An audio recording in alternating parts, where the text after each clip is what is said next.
Aujourd'hui, j'accueille un combattant qui connaît bien cette sensation. La sensation de travailler dur, de faire tout ce qu'il faut, et pourtant de se demander parfois pourquoi ça ne sort pas en compétition.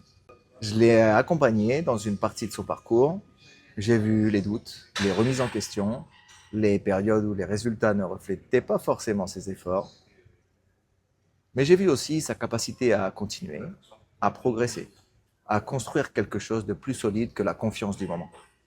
Aujourd'hui, il vient partager son histoire, pas seulement ses résultats, mais ce qu'il a appris sur lui-même en chemin. Bienvenue à Clarence Monville.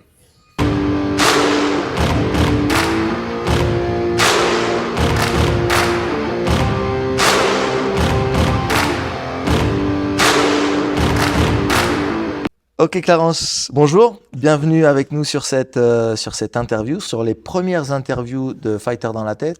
Ouais, Je suis très heureux de te recevoir aujourd'hui. de même, hein, je suis très content, ça fait plaisir, c'est cool. On va essayer de parler un petit peu de toi, de ta relation avec le judo, Ouais. qu'est-ce qui se passe, tes ambitions. Et puis tu as un parcours particulier aussi, donc j'aimerais qu'on en parle. Ouais. Nous, on s'est connus directement à travers de Fighter dans la tête. Ouais, Tu as commencé à travailler la préparation mentale avec moi. oui. Euh, Tu peux nous en dire un petit peu plus sur ton parcours en tant que judoka? Moi j'ai commencé le judo là c'est ma 11e année. J'ai D'accord. commencé à 5 ans à Saint-Gin. Mhm. Et donc voilà, donc au début c'était vraiment juste un loisir pendant très longtemps. Je m'entraînais 2, 3 fois par semaine, pour voir les copains en fait. Et après, je me suis blessé. Et c'est là que ça a été un peu le point de bascule, enfin un premier point de bascule. Je me suis blessé en minime 2, Mhm. donc j'avais 13 ans je pense. Et en fait, à partir de là, je me suis rendu compte que le judo c'était hyper important pour moi. Et dès KD1, quand je suis revenu, j'ai commencé à mettre en place certaines choses. J'ai fait beaucoup de préparation physique, etc. Et j'ai commencé à faire des petits résultats petit à petit. Et de fil en aiguille, de plus en plus de résultats. J'avais encore envie d'aller plus loin, Mhm. toujours envie d'aller plus loin. Et puis cette année-là, je me rends compte du niveau que c'est un championnat de France. Donc je me rends compte de l'écart qu'il y a encore avec le reste. Mhm. Et du coup, je prends préparation physique, etc., etc. Je fais une année de KD2 qui est pas mal aussi. Je vais au championnat de France. Et après, en KD3, justement, je me rends compte que j'ai un problème de gestion des combats, du stress dans la tête. Et c'est là que, du coup, On rentre en t'interviens. contact, ouais. Je me rappelle, c'était en stage, j'étais avec Eliam et Corentin qui ont Mhm. travaillé avec toi. Ouais. Et j'aurais dit, est-ce que c'est ce que vous me conseillez de faire? On m'avait dit, ouais, franchement, ça change des combats. Et cette saison, je fais une saison, ma meilleure saison pour le moment, avec des gros résultats, un premier classement au championnat de France première division, Mhm. des super compètes, des super expériences, mais il y a encore du boulot. Il y a encore beaucoup de boulot. Donc, Ok. donc voilà. Justement, tu parlais de ces problèmes de gestion dans les combats. Ouais. C'était quoi exactement ces problèmes de gestion? Il y a plein de choses. Franchement, des fois, je sais qu'il y a un truc qui m'arrivait dont j'avais honte un peu, mais maintenant je m'en fiche parce que c'est passé. Mhm. Mais j'arrivais sur les combats et par exemple, j'étais en quart de finale et je me disais, bon, je suis au moins septième, enfin, je Ouais. suis au moins repêché. Ou je suis en demi-finale, ok, bon, je suis au moins cinquième. Et en fait, Mhm. j'avais un truc comme de fausse suffisance, comme si ça me suffisait d'être cinquième, alors qu'à la fin de la journée, il y a eu notamment le tournoi de Nogent, Mhm. où j'arrive en demi, je me dis, bon, je suis au moins cinquième, je perds la demi, je perds la place de 3, je retourne chez moi, j'étais dégoûté parce que j'avais juste ça en tête, Mhm. les 2 combats que j'avais perdus. Et ça, j'ai vraiment changé grâce à la prépa mentale. J'ai beaucoup évolué Grâce à toi, là-dessus. grâce au travail Ouais, que tu as grâce au réussi à travail, faire mais, par rapport à ça. mais avec l'accompagnement Mhm. que tu as mis en place. Et donc, vraiment, j'ai réussi à aller au-dessus de ça, à pas avoir ces idées négatives qui peuvent arriver avant un combat. J'arrive à rester beaucoup plus concentré dans un combat. Mhm. Alors, il y a encore un peu de boulot au championnat de France. J'ai peut-être eu un petit problème à un moment. Mhm. Donc, ça montre qu'il y a toujours du travail. Mais ça m'a vraiment aidé. Et voilà. Voilà. Maintenant, j'ai plus. Quand j'arrive en demi-finale, c'est pour aller en finale et C'est pour pour aller gagner en la finale. finale. On veut passer les étapes. C'est Ok. ça. Est-ce que déjà avant, quand tu es arrivé au premier tour, tu étais déjà en train de penser au combat d'après? Ou est-ce que avant le premier tour, bah, tu étais concentré sur ton premier tour? Bah alors ça je pense pas. Je pense que ça a dû m'arriver, mais ça fait vraiment longtemps que ça m'est pas arrivé et que Mhm. en fait à mon avis ça a dû m'arriver quand j'étais petit en Ouais, minime et ok. j'ai dû être traumatisé. Et du coup je sais que Anthony, mon coach, il m'a beaucoup répété. Souvent il me répétait bon que sur le premier tour on se concentre uniquement là-dessus et ça m'a aidé. Mais après je sais que je pense que cette année, je pense au tournoi de Lormont où je passais à côté, je pense que j'étais peut-être potentiellement déjà dans le deuxième combat. Ok. Et finalement, je perds premier tour. Donc voilà. Mais Qu'est-ce que tu as appris de ça? j'ai appris plusieurs choses. J'ai appris que un tournoi Super Excellence, c'est comme un C'est championnat de très France. dur. Ouais. Ouais, c'était ma première vraie expérience d'un. Enfin, j'avais déjà fait les premières divisions, mais là, je me rendais compte que même en étant dans les favoris, fallait se donner à fond dès le début, Mhm. quoi. Et en fait, depuis ça, dès mes premiers tours, je suis à fond dedans. Je mets le rythme, je mets tout. Et je réfléchis pas, je fais la guerre dès le premier tour. Et ça c'est ce que je retiens de cette expérience-là. Donc voilà. Ok, super. Voilà. Est-ce que tu as senti, bah, tu sais on a dit, enfin tu m'as dit qu'il y avait peut-être bah, cette expérience en minime qui était traumatisante à un moment donné, et donc du coup ça n'a plus été le cas après. Tu m'as dit qu'il y avait des situations de combat où peut-être dans le combat bah, tu te déconcentrais, ou je suis au moins cinquième, Ouais, je suis au moins septième. ouais. Euh, Qu'est-ce qui a déclenché quelque chose chez toi où tu t'es dit non, non, c'est pas possible ça, j'ai besoin de me faire accompagner, ou bah, qui a déclenché le changement de volonté en fait, parce que tu avais ces pensées qui te bloquaient à un moment donné? Je pense que par rapport à ça, c'est ma cinquième place au tournoi de Maubeuge l'année dernière. Je me rappelle, c'était une période, je ressortais des championnats de France Première Division, je m'entraînais pour la suite de la saison et j'arrive déjà épuisé au tournoi. Après, c'était pas un objectif et en fait, je m'entraînais la veille du tournoi, je m'en foutais. Et, euh, et j'arrive et je fais cinquième et j'étais dégoûté. C'était encore une fois, je faisais encore une cinquième place. C'était ma deuxième cinquième place en label excellence sur un tournoi qui était à ma portée. Et là, je me suis rendu compte, ouais, je me suis rendu compte que j'avais un problème dans ma tête parce Mhm. que j'étais capable de battre les mecs qui m'avaient battu ce jour-là. Et que ce soit là ou à Nogent, j'étais capable. Et je l'ai pas fait parce que je pense que ça bloquait dans la tête, parce que voilà. Après, il y en a eu d'autres. Il y a eu Van Rai quelques semaines après. Où encore une fois, j'arrive en demi et je repère. Et au bout d'un moment, au bout de 2, 3, 5e place, je me dis, il y a un problème quand j'arrive en demi, je perds mes moyens. Mhm. Et c'est là que j'ai commencé à me dire, ouais, Et réfléchir, non? ouais, je me suis dit, il y a un problème. Et je veux pas finir 5e toute ma vie. Ouais, Donc, bien sûr. donc voilà. Ok. Euh, donc il y a cette situation, il y a ce déclic. Euh, j'ai perdu le fil de ma question. Ouais, il y a ces cinquièmes places. Il y a ce déclic à un moment donné de se dire, ok, j'ai pas envie de rester cinquième toute ma vie. Euh, Qu'est-ce que tu cherches comme solution à ce moment-là? Bah, à ce moment-là, j'avais déjà conscience que, enfin, j'avais déjà par Eliam justement entendu parler de prépa mentale. Mhm. Et à ce moment-là, je me suis dit, enfin, dans ma tête, il y avait un peu que cette solution-là. Je voyais que ça.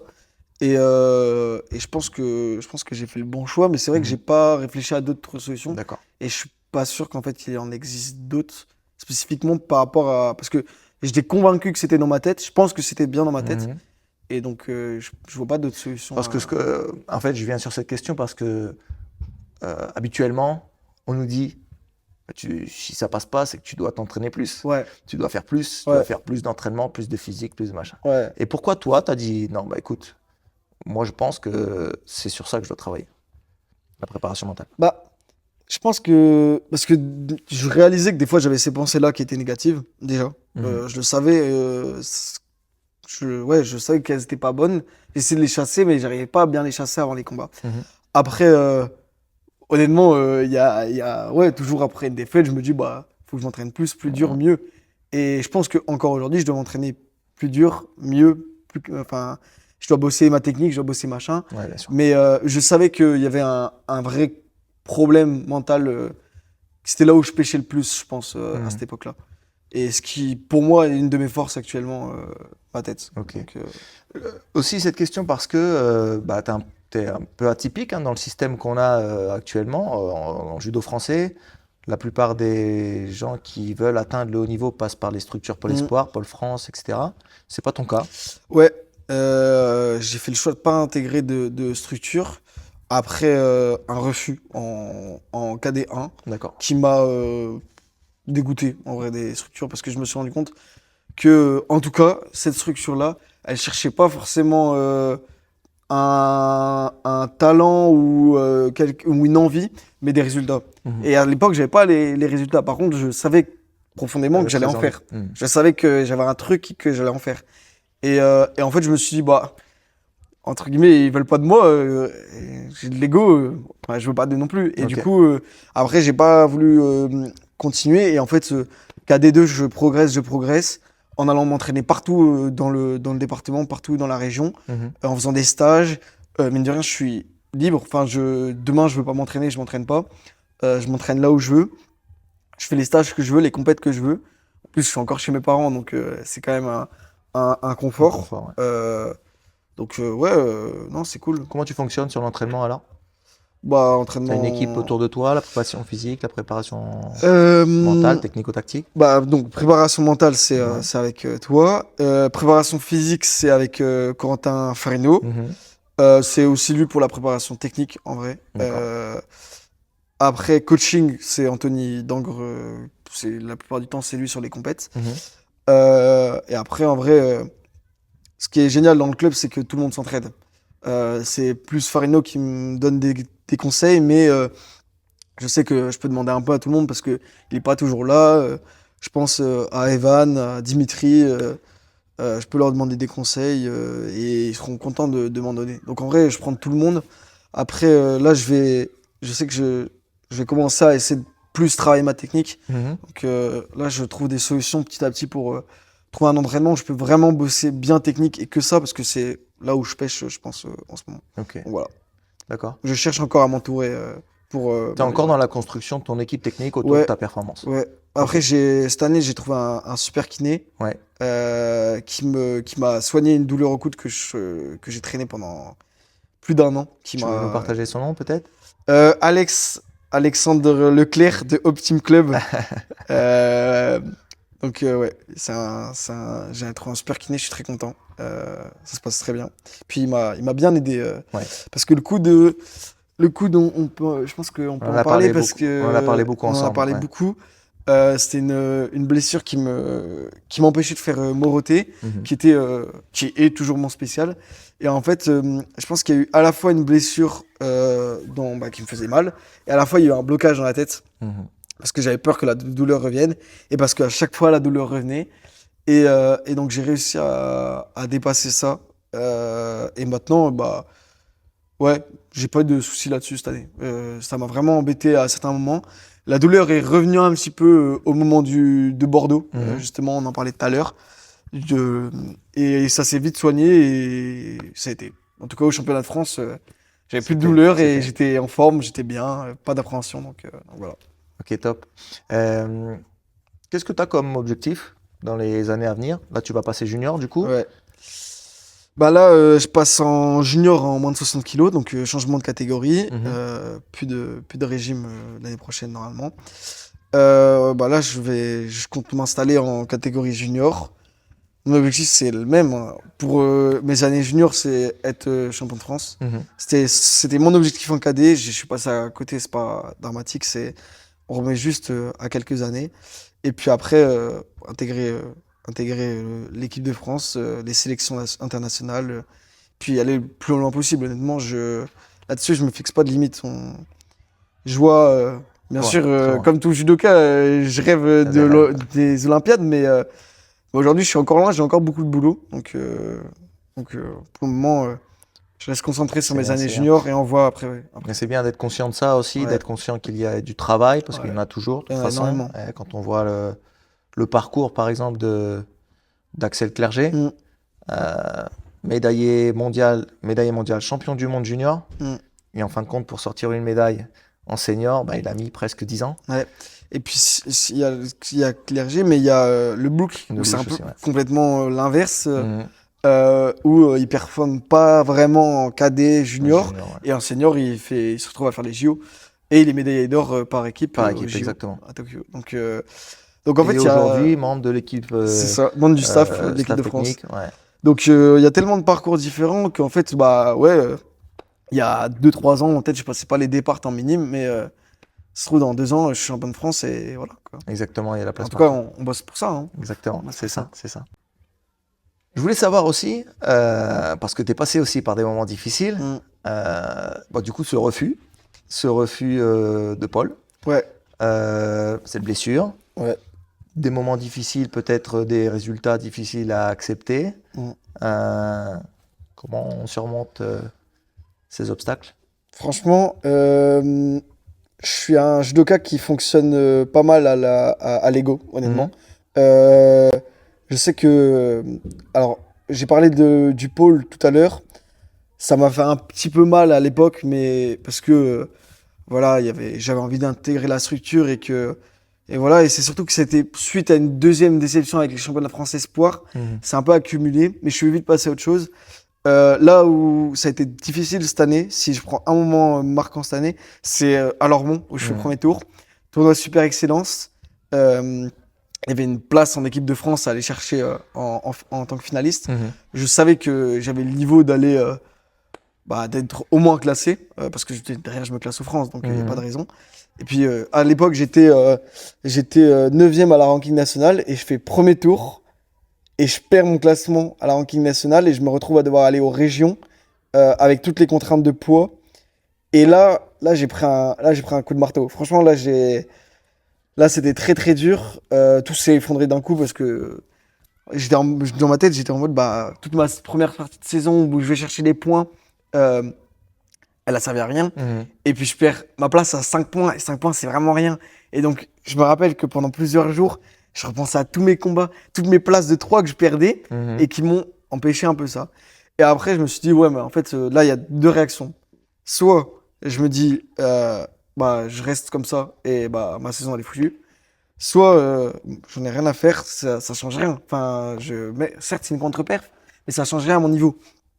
Et, euh, et je montre à tout le monde que je vaux beaucoup mieux que ça. Mhm. Exactement. Et ouais, je marche là-dessus quand des fois j'arrive, je peux être très mal à certains moments où je peux être ouais, un peu démoralisé, Mhm. mais ça dure pas très longtemps.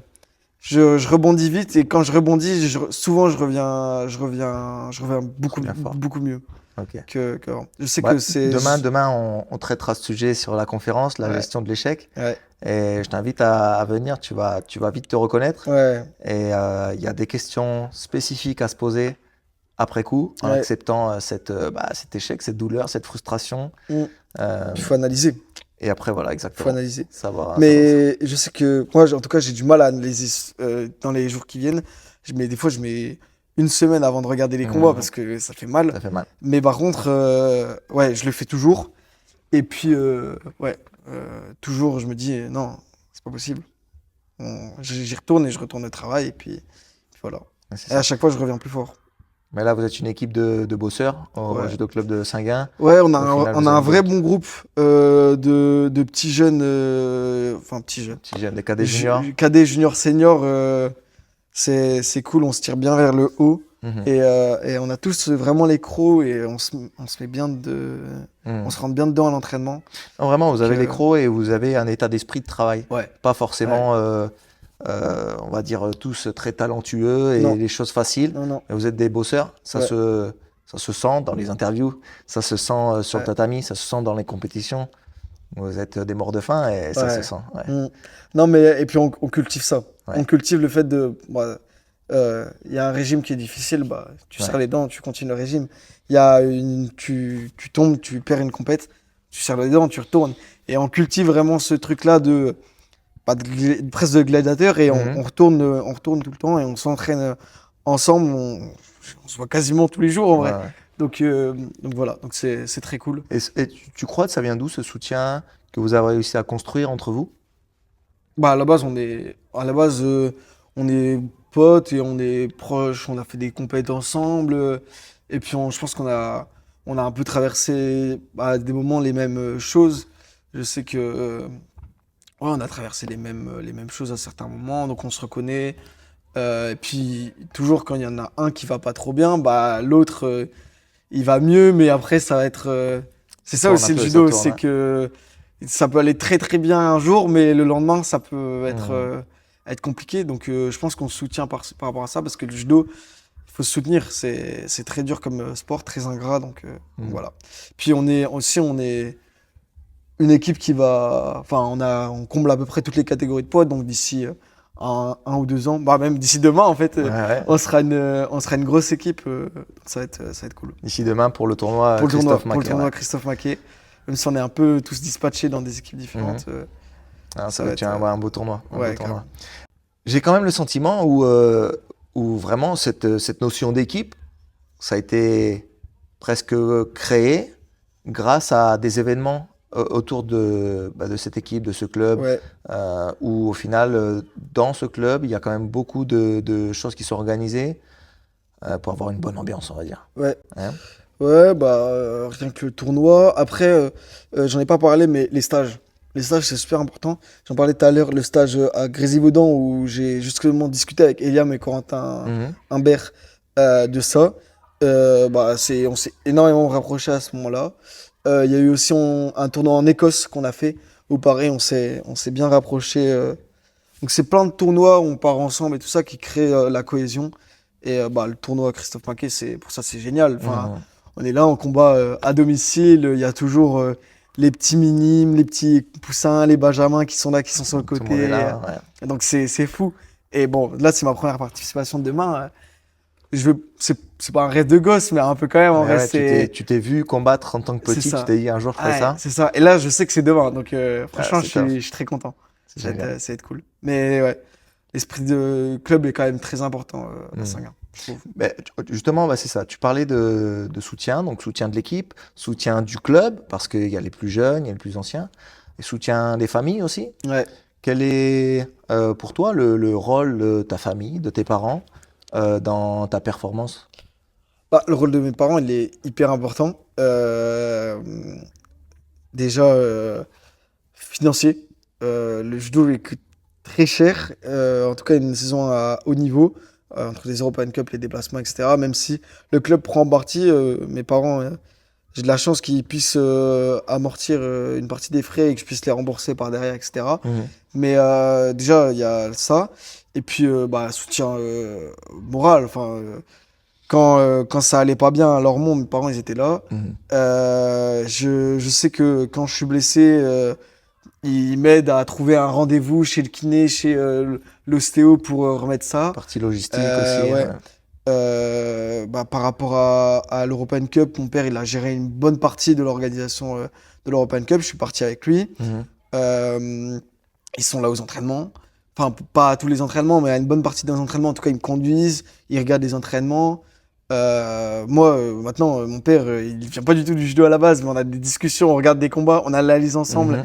Et il est bien calé. Il va me coacher la semaine prochaine à un tournoi. Trop bien. Donc, pour le coup, le judo a créé une très belle relation avec mon père. J'en suis très fier et j'en suis très content.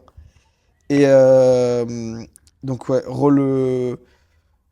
Franchement, j'ai de la chance. Mhm. Enfin, j'ai vraiment de la chance par rapport à ça.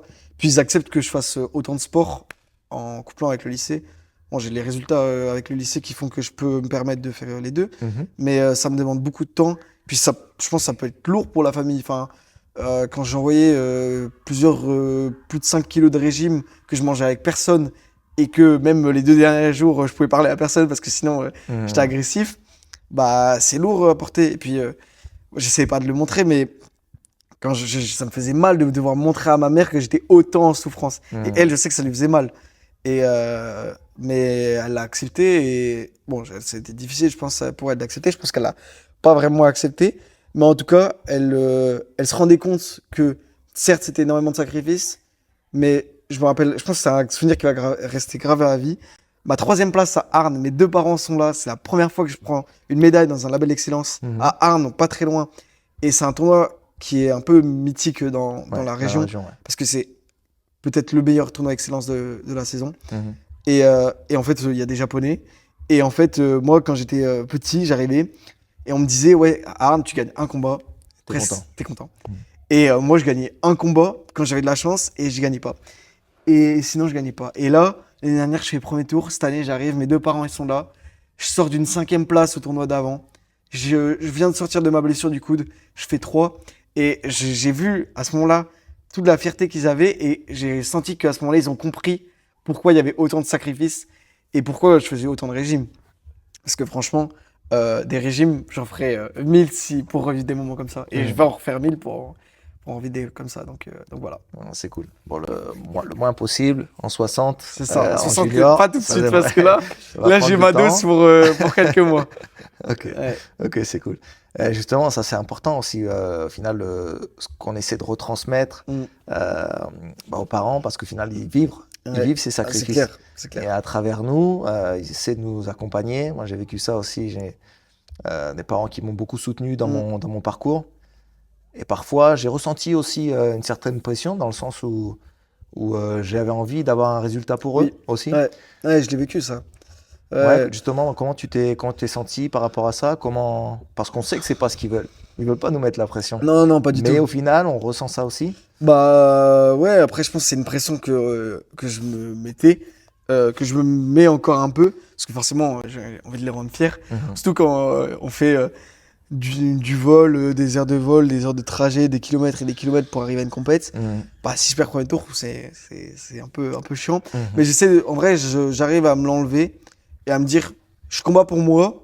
Et forcément, il vivra une partie de la compète à travers moi. Et il faut que je vive ma compète à fond. Et lui, il la vivra à fond aussi.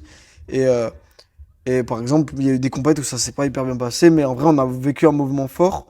Alors certes, pas forcément un moment hyper positif. Mais notre relation, là je parle de ma relation avec mon père, elle a On s'est grandi. renforcé, ouais. À Lormont, quand je perds premier tour, elle s'est renforcée notre relation. Donc c'est pas un beau souvenir. Mais Mhm. peut-être on n'aurait pas cette relation si c'était pas arrivé. Exactement. Ouais. Donc en vrai, je me mets vraiment moins de pression par rapport à ça. Après, toujours la volonté de les rendre fiers. Hein. C'est Ah ouais, c'est là, hein. Ouais. Malgré tout, il y a ça aussi. C'est ça. Ok. Bah écoute, c'est super sympa ton partage, la conversation qu'on a pu avoir. Est-ce qu'on peut te suivre sur des réseaux Ouais. ou suivre ton parcours quelque part, Bah, sur Instagram, principalement. principalement? Ouais. Ok. Mon compte, c'est clarence.mnvl. Voilà. Ok. Et voilà. Après, ouais, je cherche encore à structurer mon équipe. Je cherche. Bah, l'argent, le judo, ça coûte cher. Donc, Des sponsors, des exactement, sponsors, des gens qui puissent des t'accompagner. mécènes, du matériel, tout. Ok. Franchement, je prends tout parce que ouais, je vais partir en stage, etc. Ça coûte de l'argent. Donc voilà. Ok. En tout T'es cas, jeune encore, c'est difficile aussi ouais, de se mettre à travailler pour. Ouais, je comprends ouais, aussi. En tout cas, si des gens sont intéressés par ton parcours et ton histoire aussi, ouais, qui ont la possibilité de t'accompagner et qui puissent t'aider à atteindre des objectifs un petit peu plus grands encore, ouais, de ouf. ils seront bienvenus. Mm. Euh, une dernière question Ouais, pour terminer tranquillement. ok. À qui tu me conseillerais de rentrer en contact pour pouvoir proposer une interview au Fighter dans la tête? Bon, c'est pas très original, je sais pas si on te l'a dit, mais pour moi, Corentin Farino. Ok. En tout cas, je sais que si je dis pas de bêtises, t'as dû l'accompagner à un moment. Ouais. Donc après, ça remonte Il y a longtemps. parce Et qu'il est j'ai vieux. une interview déjà de Corentin Farino Ah, t'en as déjà. d'il y a quelques temps, mais Ouais. Peut-être je qu'il pourrais en peut. profiter. Ouais. Ouais, c'est cool. Bah, merci beaucoup et bah, pourquoi pas cette interview avec Corentin. Voilà, j'ai donné mes pistes, c'est parfait. Avant de nous quitter, j'aimerais te poser une question. Quelle est l'idée de cet épisode qui va continuer à t'accompagner après avoir éteint ce podcast? Pas celle que tu as comprise, celle qui t'a touché profondément. Si cet épisode t'a plu, le meilleur moyen de soutenir Fighter dans la tête, c'est tout simplement de t'abonner au podcast et de le partager à un combattant, un parent ou un coach qui pourrait en avoir besoin. On se retrouve très bientôt pour un nouvel épisode. Et rappelle-toi d'une chose, le combat commence toujours dans la tête.